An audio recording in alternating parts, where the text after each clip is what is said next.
साथियों नमस्कार। ये वीडियो आप मेरे YouTube चैनल शर्मा जी से सीख कर देख रहे हैं। साथियों आज जो मैं अपनी वीडियो में चर्चा करने जा रहा हूँ ये विषय आपके और हमारे लिए बहुत ही आवश्यक है। साथियों इस वीडियो में मैं चर्चा कर रहा हूँ कि जीते जी अपने परिवार तथा परिवार के रिश्तों को बचा लो। साथियों आपने अक्सर सोशल मीडिया पर देखा होगा कि हमारे शॉर्ट वीडियो इंस्टाग्राम पर कुछ ऐसी रीलें बनाई जा रही हैं जिसमें ये दिखाया जाता है कि आपके और हमारे जितने भी पारिवारिक रिश्ते होते हैं वो सब खराब होते हैं या उनको जो है हम जो है जीवित नहीं रख पाते हैं, क्योंकि ऐसी ऐसी रील बनाई जा रही हैं, ऐसे ऐसे शॉर्ट बनाए जा रहे हैं क्योंकि जो कि हमारे रिश्तों को ख़राब करते हैं। और यही छोटी छोटी वीडियो और शॉर्ट और रील्स हमारे बच्चों के दिमाग में ये भर देती हैं कि हाँ हमारे सारे रिश्ते खराब हैं। हमारे पारिवारिक जो रिश्ते हैं जैसे कि चाचा चाची, मौसा मौसी, मामा मामी और पति पत्नी, माता पिता तथा बच्चों को इस तरह से इन रीलों में प्रस्तुत किया जा रहा है कि ये सारे रिश्ते हमारे ख़राब हैं। और तो और माता पिता और बच्चों के रिश्तों को भी बिल्कुल ही जो है गलत बताया जा रहा है। यदि आप सोचेंगे कि सोशल मीडिया से पहले जो हमारे रिश्ते थे वो कितने मजबूत थे, क्योंकि सोशल मीडिया पर जो भी आपको और हमें दिखाया जा रहा है वही हमारे मस्तिष्क में भर जाता है। आप और हम तो इन बातों को समझते हैं, लेकिन जो हमारी नई जनरेशन है, जो हमारे नए बच्चे हैं, उनके दिमाग में ये सब गलत बातें भर दी गई हैं। और साथियों ये वीडियो बनाने का मेरा मकसद यही है कि आप और हम अक्सर वो रिश्ते जिन्हें छोटी छोटी बातों पर भूल जाते हैं, तोड़ देते हैं और एक दूसरे से मिलना बंद कर देते हैं, उन्हें जीवित रखने के लिए, उन रिश्तों को जीवित करने के लिए मैंने ये छोटा सा प्रयास किया गया है। इस वीडियो में उन्हीं रील्स को लिया है जो कि हमारे रिश्तों की महत्वता को समझे। और साथ ही छोटी छोटी रील मैंने इस वीडियो में डाली है। आप देखना कि हमारे पारिवारिक हर रिश्ता बहुत मजबूत होता है।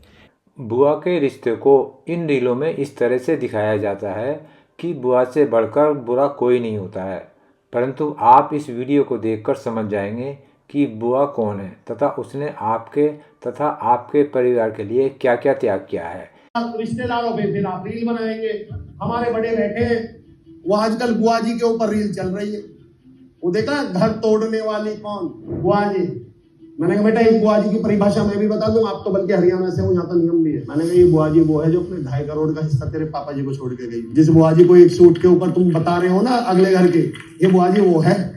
और आपके दिमाग में रील में बैठा दिया। अब एग्जाम में आप लोगों का शिकायत क्या रिश्तेदारों से? रिश्तेदार पूछते एग्जाम के रिजल्ट पूछ, अच्छा तुम ये तो चाहते हो कि फूफा जी फोन करके बुखार का भी पूछे, सर दर्द का भी पूछे, जुकाम का भी पूछे।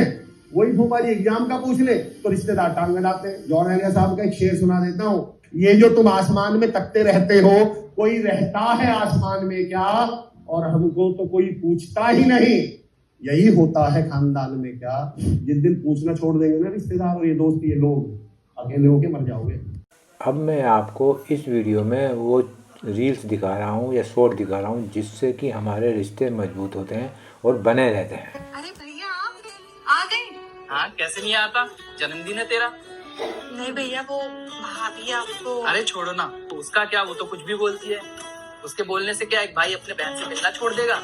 भैया आपको पता है मैंने ऐसे भाई भी देखे जो किसी वक्त पे अपनी बहन से बहुत प्यार करते हैं, लेकिन जब उनकी शादी हो जाती है तो बीवी की बातों में आकर बहनों से मिलना तो दूर, फोन तक बात तक करनी जरूरी नहीं है। तू सही कह रही है अरुणा, किसी भाई को अपनी बहन के साथ ऐसा नहीं करना चाहिए। और भैया आप ये जो गिफ्ट लाए हो ना, आपको पता है बहनों को ना भाइयों के गिफ्ट की या पैसों की जरूरत नहीं होती। बहनों को तो सिर्फ भाई का प्यार और साथ चाहिए होता है, क्योंकि माँ बाप के जाने के बाद एक भाई तो होता है जो बहन का जिंदगी भर ख्याल रखता है। अपना तो फिक्र मत कर, मैं तेरा साथ कभी नहीं छोड़ूंगा। सच बताऊं तो आज मायके जाने से मन बहुत घबराता है। घर का कोना कोना, आपके मायके का कोना कोना ऊपर वाले ने वैसे ही संजो के रखा है। एक बेटी के दिल से यही दुआ रहती है कि मेरा मायका जो हमेशा हंसता रहे, बसता रहे।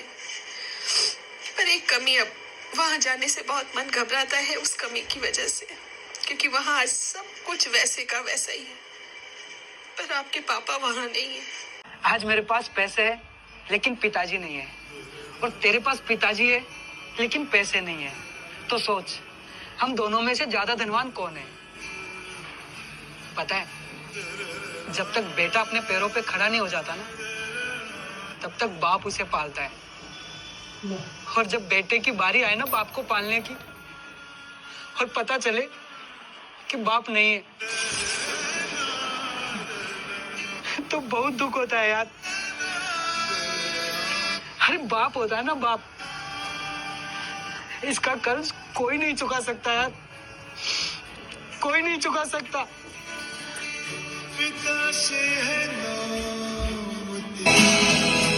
नितिन, आपकी चाय? अरे रितु, भाई की चाय? मैंने सिर्फ आपके लिए बनाई है। क्या कमाल करती है तुम। अरे छोटे, मैंने अभी थोड़ी देर पहले की, कोई बात नहीं रितु।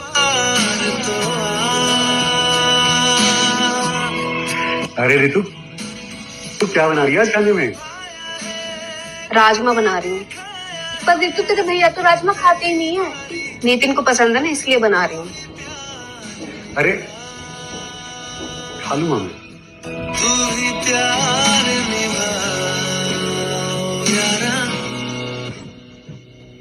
ये लो तुम्हारी साड़ी जो तुमने पसंद की थी। अरे आप भी ना, क्या जरूरत थी इतना खर्चा करने की? इतनी खूबसूरत साड़ी किसके लिए? ये मैं रितु के लिए लेकर आया हूँ। अरे रितु, हाँ जी, ये ले बेटा, तेरे लिए। मेरे लिए? हाँ हाँ, तेरे लिए। क्या जरूरत थी इसके लिए लाने की? पता है नहीं कैसी है? सच में जैसी भी है, इस छोटे भाई की वाइफ है और मेरे लिए बेटी जैसी। और एक बाप अपनी बेटी को कैसे भूल सकता है? भैया प्लीज मुझे माफ कर दो। अरे पागल, तू पहले भी मेरी बेटी जैसी, आज भी है और हमेशा रहेगी।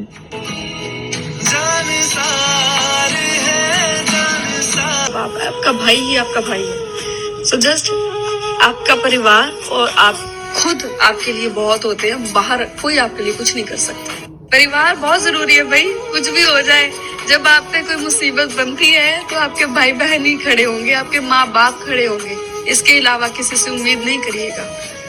कोई आपका भाई नहीं होता, कोई आपका बाप नहीं होता। आपका बाप ही आपका बाप है, आपका भाई ही आपका भाई है। सो जस्ट आपका परिवार और आप खुद आपके लिए बहुत होते हैं। बाहर कोई आपके लिए कुछ नहीं कर सकता। क्योंकि जीते जी यदि हम अपने रिश्तों को नहीं बचा पाए तो जो है मरने के बाद रिश्तों की कोई महत्व नहीं रहती।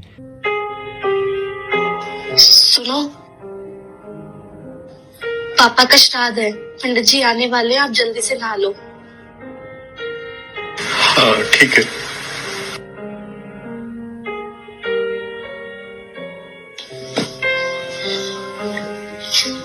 माँ, मैंने इन्हें कभी रोते हुए नहीं देखा, पर पापा के जाने के बाद ना जाने क्यों उनका नाम सुनने से एकदम टूट से जाते हैं। बेटा, वो इसलिए नहीं रोता कि उनके जाने के बाद उसके ऊपर तुम्हारी, मेरी, बच्चों की, इस घर की जिम्मेदारी आ गई है। तो इसलिए रोता है। अपनी पूरी जिंदगी अपने पापा के रोकने, टोकने, डांटने पर उनसे उलझता रहा। हमेशा अपने पापा से छोटी छोटी बातों पर तू मैं करता रहा। कभी उनके साथ एक फोटो तक नहीं खिंचवाई। आज जब वो इस दुनिया में नहीं है तो उसे मलाल रहता है कि उनके साथ वो अच्छी यादें बना सकता था, पर वो अब कभी अपने पापा से अपने दिल की बात नहीं कर पाएगा। कभी अपने पापा को गले लगाकर ये नहीं कह पाएगा कि पापा आई लव यू।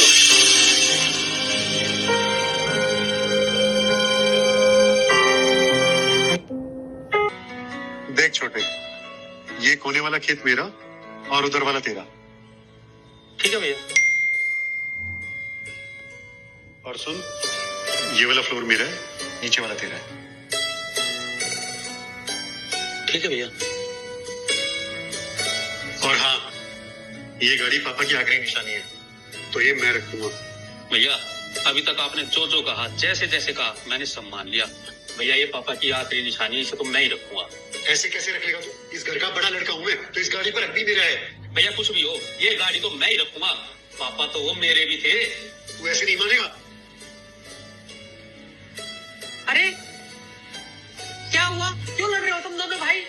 माँ, आज हमने खेत घर सबका बंटवारा किया है। अरे बंटवारा हुआ है तो लड़ क्यों रहे हो? प्यार से भी तो हो सकता है। माँ, सब बंटवारा बराबर हो गया है, पर ये गाड़ी जो पापा की आखिरी निशानी है, इसे मैं रखूंगा। अच्छा, ये गाड़ी तेरे पापा की आखिरी निशानी है, तो फिर मुझे ये बता, ये कौन है?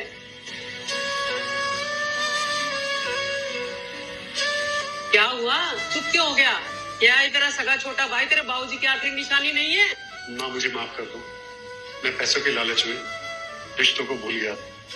बेटा, पिता के मरने के बाद बड़ा भाई छोटे भाई के लिए पिता समान होता है। हमेशा उसका ध्यान रखना और कभी मत लगना। सुनिए, हाँ मैंने आपके पर्स से 2000 रुपए निकाले हैं। ठीक है। यार राहुल, एक बात पूछूं? हाँ पूछो। यार तुम्हारी बीवी डेली तुम्हारे पर्स से पैसे निकालती है और तुम उसको कुछ कहते भी नहीं हो। इसमें कहना क्या है? उसी के लिए तो कमाता हूँ और मेरे सारे पैसों पे उसी का तो हक है। लेकिन पर्स से पैसे, मेरी बीवी मेरे से बिना पूछे पर्स को हाथ तक नहीं लगाती। वो इसलिए नहीं निकालती क्योंकि वो तुमसे डरती है। हाँ, डरती तो है और डरना भी चाहिए। क्यों डरना चाहिए? और कहाँ लिखा है कि बीवी को डरा के रखना चाहिए? तुम्हें पता है मैंने अपनी बीवी को छूट क्यों दिया हुआ है? 2 साल पहले जिस कंपनी में मैं जॉब करता था, उस कंपनी ने मुझे जॉब से निकाल दिया था। घर के रेंट देने के पैसे नहीं थे मेरे पास। क्यों परेशान हो इतना? यार सारी सेविंग्स खत्म हो गई है, बड़ी मुश्किल से घर का रेंट भरा है, राशन तक लाने के पैसे नहीं है। आप परेशान मत होइए, ये लीजिए पैसे। तुम्हारे पास कहाँ से पैसे आए? आप जो मुझे शॉपिंग के लिए पैसे देते थे, उसमें से मैं आधे पैसों की शॉपिंग करती थी और आधे पैसे मैं सेविंग करती थी। पूरे 11,700 रुपए हैं। लेकिन ये तो तुम्हारे पैसे हैं। तुम्हारे नहीं, हमारे पैसे हैं। राशन का इंतजाम हो जाएगा, आप बस अपने जॉब के लिए ट्राई करते रहिए, कुछ ठीक हो जाएगा। अगर सब कुछ ठीक नहीं हुआ तो मैं अपने मायके तो नहीं जाने वाली। सिचुएशन जैसी भी हो, मैं आपके साथ ही रहूंगी। बड़े नसीब वाले होते हैं जिन्हें साथ निभाने वाली बीवी मिलती है। अगर साथ निभाने वाली बीवी मिले ना, तो उनकी इज्जत भी करनी चाहिए और उनसे प्यार भी करना चाहिए।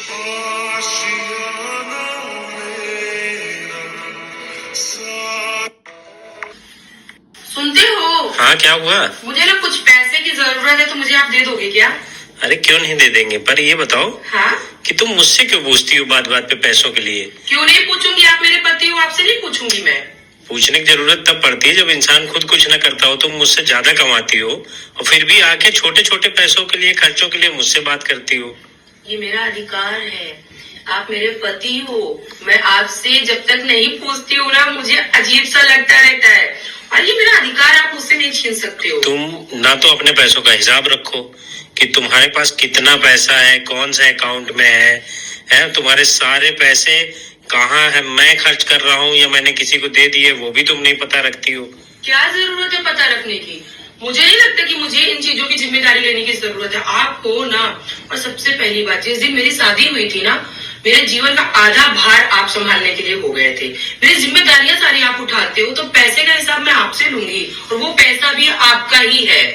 आपके सपोर्ट की वजह से ही तो मैं कमा पा रही हूँ आज। मैं कुछ कर पाती अगर आप सपोर्ट न करते तो? नहीं कर पाती ना। और तुम भी तो घर का आधा भार संभालती हो ना। तो मैं संभालती हूँ, तो आप मुझसे कब हिसाब लेते हो, तो मैं आपसे कैसे हिसाब लूँ? और दूसरी गलत है, आप मेरे पति हो, आपका अधिकार है उन पैसों पर।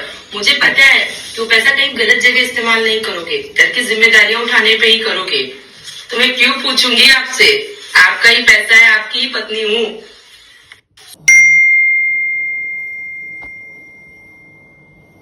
बेटा, मुझे कोई रिक्शा नहीं मिल रहा, मेरा फोन भी डेड हो गया, इसलिए मैं अपने बेटे को फोन भी नहीं कर पा रहा। आपका घर कहाँ है जी?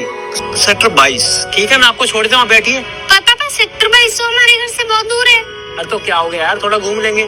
तू ही तो कहते हैं ना पापा जी कहीं घुमाते नहीं है। बैठिए ना अंकल जी आप। शुक्रिया बेटा, मैंने कई कारोबारों को हाथ दिया पर किसी ने रोका ही नहीं, और आपने अपने आप ही रोक दिया।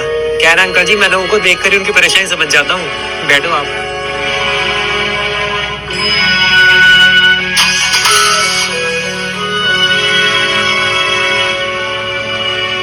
बस बेटा, आ गया मेरा घर। ये सामने वाला घर है जी आपका? हाँ।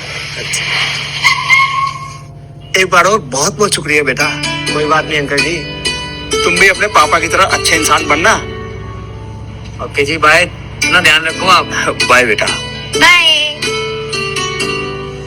पापा, हमें हमेशा दूसरों की मदद करनी चाहिए ना? हाँ, हमें। क्या बेबसी है ये, मम्मा चाचा जी के वहाँ बुआ ही हुई है। अच्छा बेटा, मम्मा बुआ हमारे यहाँ भी आएंगी ना, हमेशा वहाँ पे आगे चली जाती हैं। नहीं बेटा, वो बुआ हमारे घर नहीं आएंगी।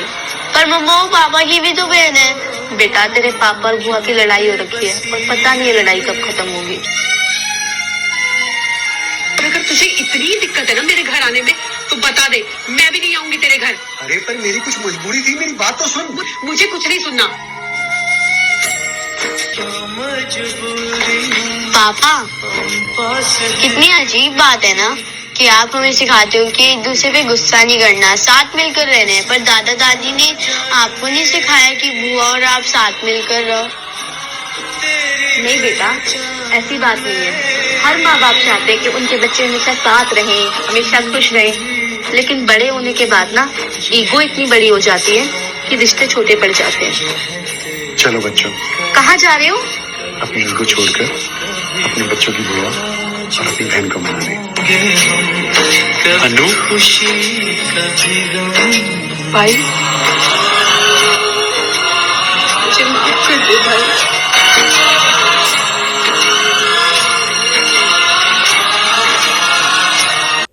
तो साथियों, मेरे वीडियो बनाने का मकसद शायद सफल हो जाए यदि आप इस वीडियो को देखकर अपने रिश्तों को बनाते हैं।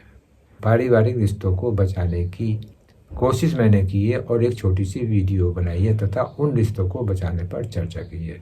साथियों, यदि आपको वीडियो अच्छी लगे और आप ऐसा महसूस करें कि हाँ, हमें अपने टूटे हुए रिश्तों को, बिछड़े हुए संबंधी साथियों को बना के रखना चाहिए, ढूंढना चाहिए, अपने रिश्तों को जीवित रखना चाहिए, तो साथियों मुझे बहुत ही खुशी होगी।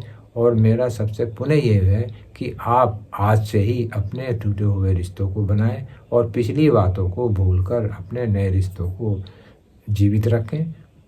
और साथियों, इसी छोटी सी चर्चा के बाद मैं अपनी वाणी को विराम देता हूं और उम्मीद करता हूं कि आपको वीडियो अच्छी लगेगी। और यदि आपको वीडियो अच्छी लगे तो आप मेरे YouTube चैनल शर्मा जी से सीखे को सब्सक्राइब कर सकते हैं। और साथियों, सभी के रिश्ते बने रहें, इसी उम्मीद के साथ सभी को मेरी नमस्कार।